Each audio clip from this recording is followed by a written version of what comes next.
Waalaikumsalam. Waalaikumsalam warahmatullahi wabarakatuh. Baik anak-anak, bagaimana kabarnya hari ini? Baik, Pak Guru.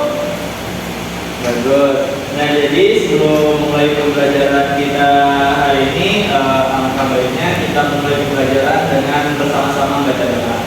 Baik, membaca doa hari ini karena minggu kemarin sudah jalan kan, jadi minggu ini saya minta kepada Fadil ya untuk memimpin doa. Silakan Fadil. Kita bersama-sama berdoa. Doa mulai. Bismillahirrahmanirrahim.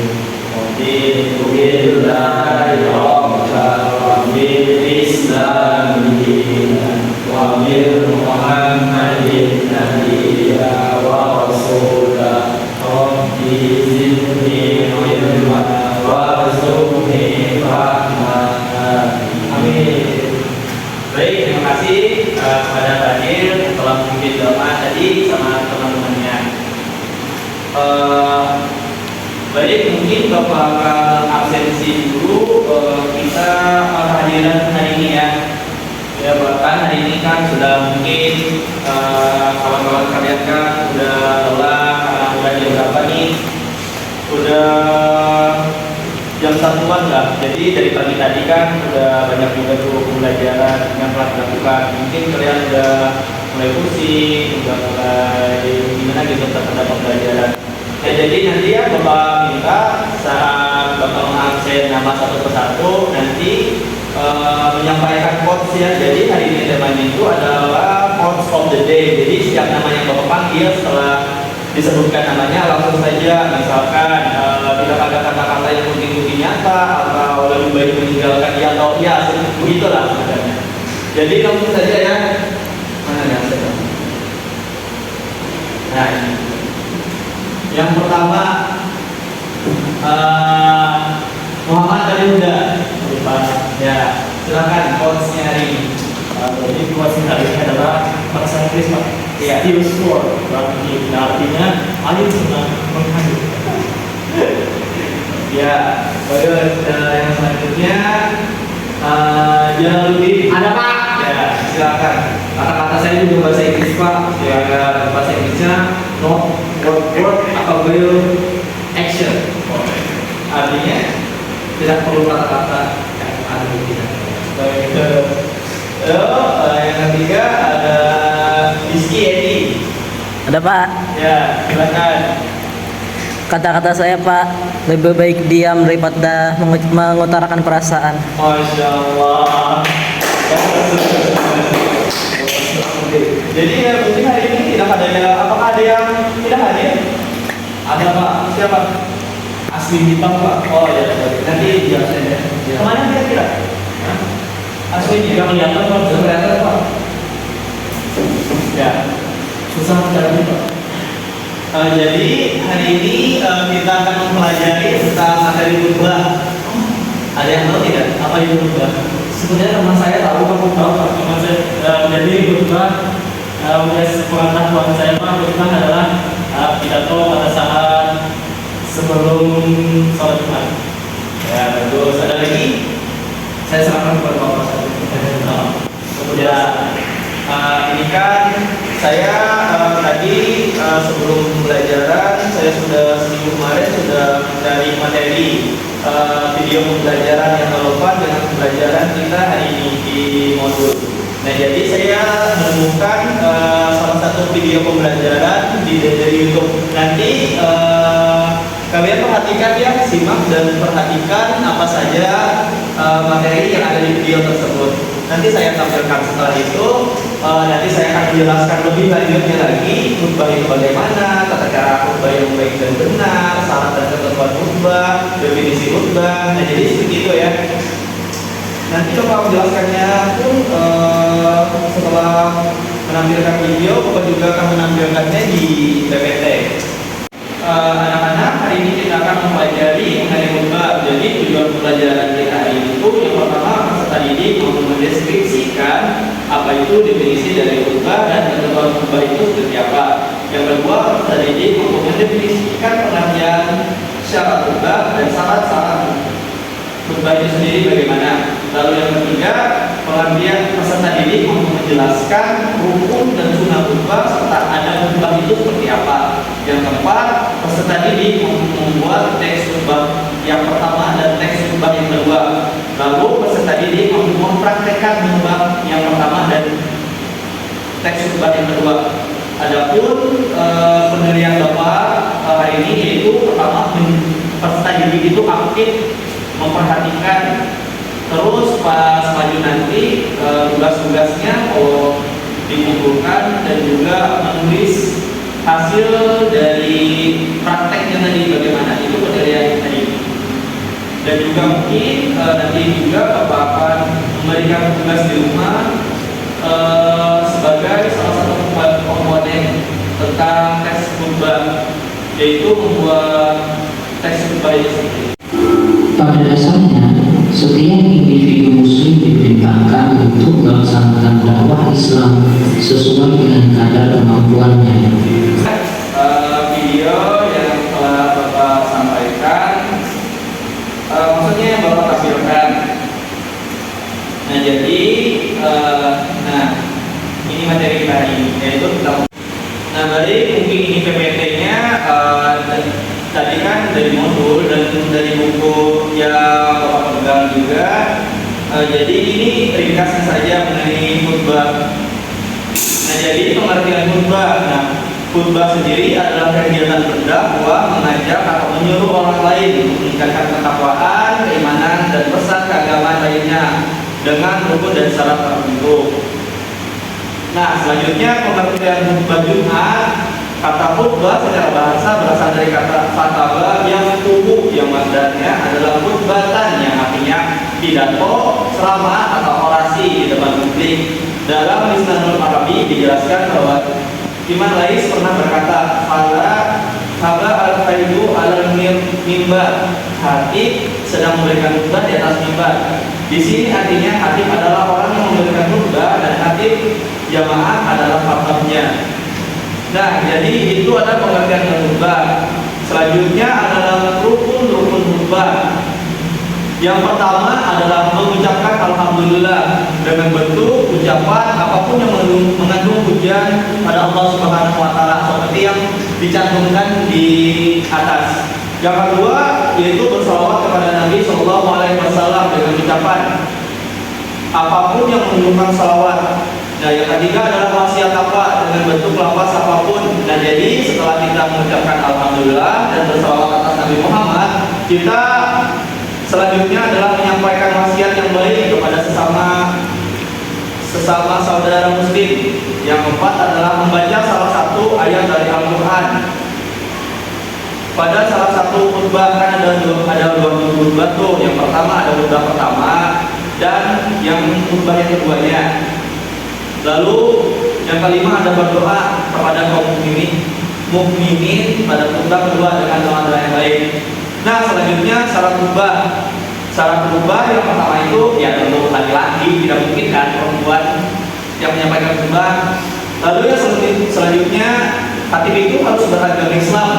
Jadi tidak boleh tuh entah itu agama Kristen, Hindu, Buddha yang menyampaikan khutbah di agama kita ya, khususnya di sholat Jumat.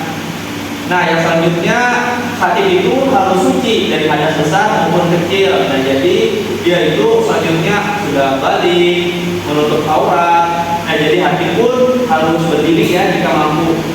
Lalu selanjutnya khutbah itu harus dilakukan pada salat zuhur, usai azan kedua salat Jumat.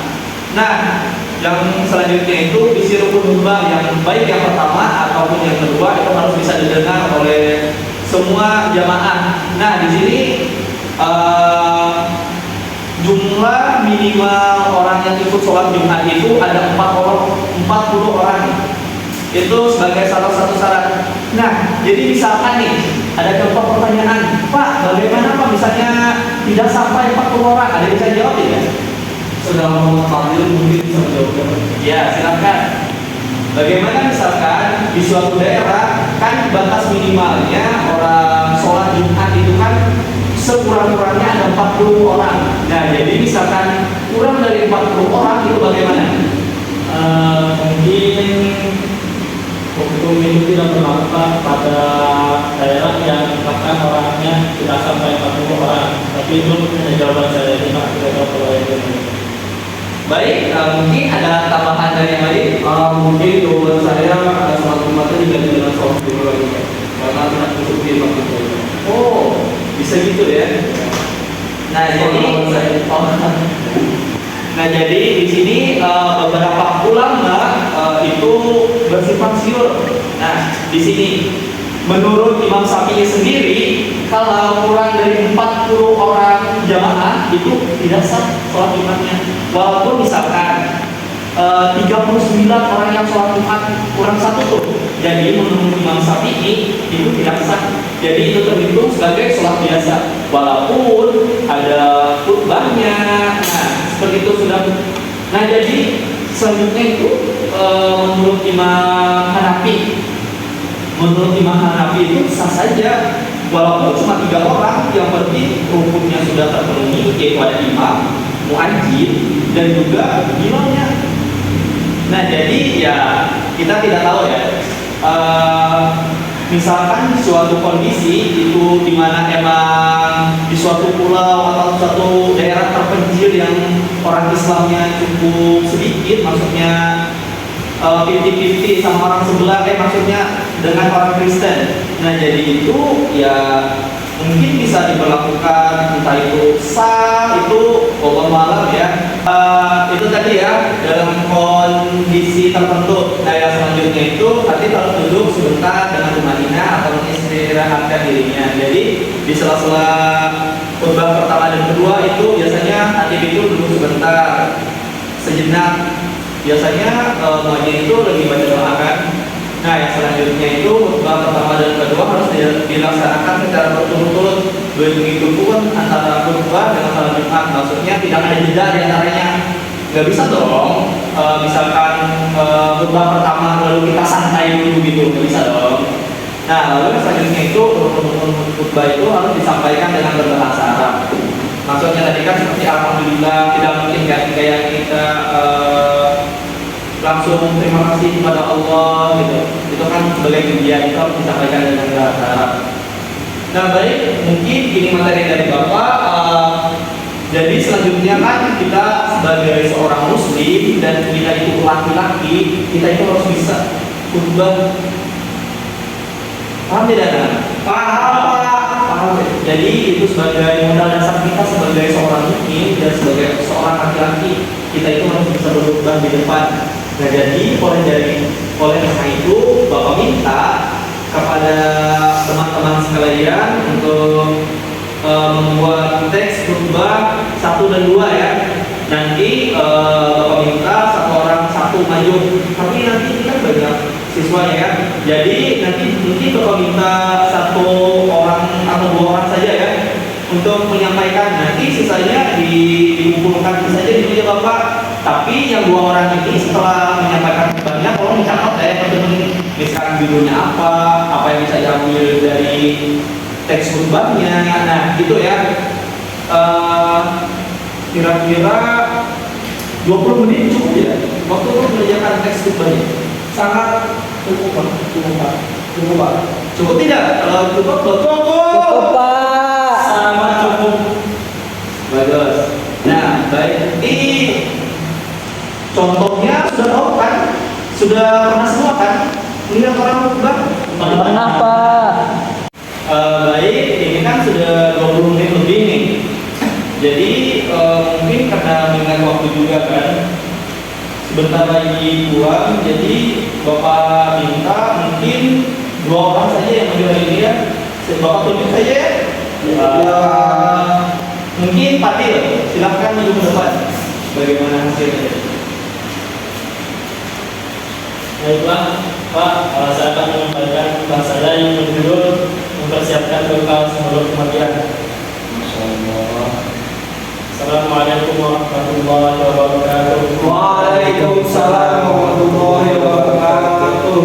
Innal hamdalillah nahmaduhu wa nasta'inuhu wa nastaghfiruh wa na'udzu billahi min shururi anfusina wa min sayyiati a'malina. Man yahdihillahu fala mudilla lahu ومن يضلل فلا هادي له أشهد أن لا إله إلا الله وحده لا شريك له وأشهد أن محمدا عبده ورسوله اللهم صل على سيدنا محمد وعلى آله وصحبه ومن تبعهم بإحسان إلى اللهم اغفر للمسلمين والمسلمات والمؤمنين والمؤمنات الأحياء منهم والأموات إنك سميع قريب مجيب الدعوات ربنا لا تؤاخذنا إن نسينا وأخطأنا ربنا ولا تحمل علينا إصرا كما حملته على الذين من قبلنا ربنا ولا تحملنا ما لا طاقة لنا به واعف عنا واغفر لنا وارحمنا أنت مولانا فانصرنا على القوم الكافرين ربنا آتنا في الدنيا حسنة وفي الآخرة حسنة وقنا عذاب النار والحمد لله رب العالمين Amin. Baik, itu tadi ya dari Pak Dio tadi sangat bagus sekali beri hapus dulu. Mungkin ya tinggal 5 menit nih. Mungkin cukup kali untuk satu orang ya. Jalan langsung saja ya, maaf ya. Yang tidak kebagian mungkin minggu depan udah ganti materi sih. Yang nanti bapak cek satu-satu lagi deh. Cek pekerjaannya. Jalan silakan maju ya untuk menyampaikan tadi tugasnya. Silakan.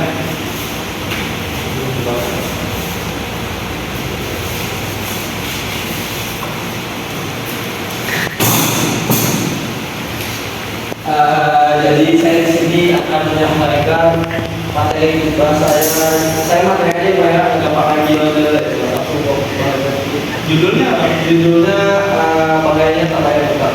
Oh, Jadi materi kita itu di dunia ini ada dua api, yaitu pertama api biasa, api yang dibuat dari bahan seperti ranting, lalu dibangun menggunakan magis. Lalu yang kedua ada api neraka. Nah, api neraka ini diisi oleh orang yang banyak utang, habis itu orang yang berzina yang banyak utang, lalu orang yang sering toksik waktu main belajar, lalu orang yang banyak utang, itu maksudnya ke dalam api yang kedua itu api neraka. Mungkin sekian khutbah yang dapat saya sampaikan, saya bagi kepada Bapak. ya. Saya pada dia. Nah, silakan.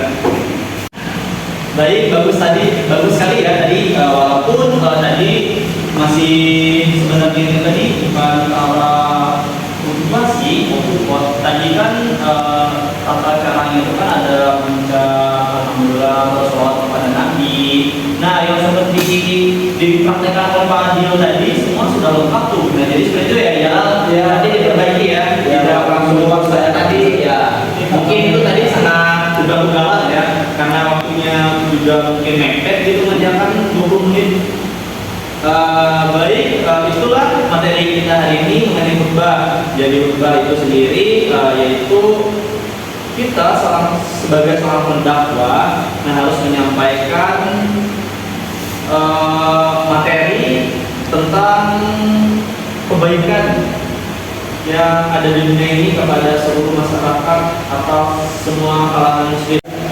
Baik, sebelum menutup pembelajaran hari ini, Bapak minta salah seorang dari siswa untuk menyimpulkan kegiatan pembelajaran kita pada hari ini, yaitu mengenai khutbah. Jadi Bapak minta kepada Pak Dir untuk menyampaikan materi bagaimana yang didapatkan hari ini.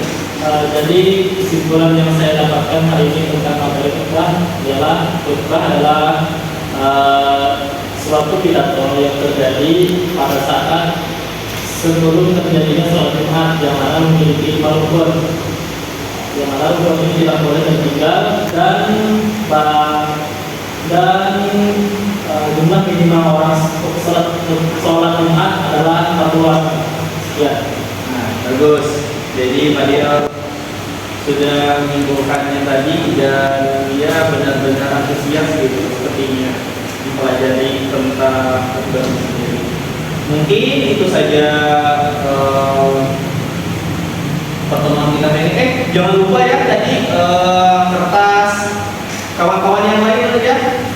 Kan tadi sudah Pak Dir dan Jalal telah maju kan menyampaikan materi khutbahnya tadi yang dicatat yang Bapak tadi tolong dikumpulkan ya.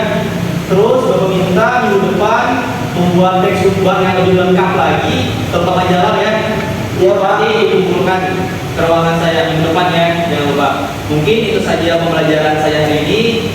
Kurang lebihnya Bapak mohon maaf. Wabillahi taufiq wal hidayah. Assalamualaikum warahmatullahi wabarakatuh. Waalaikumsalam.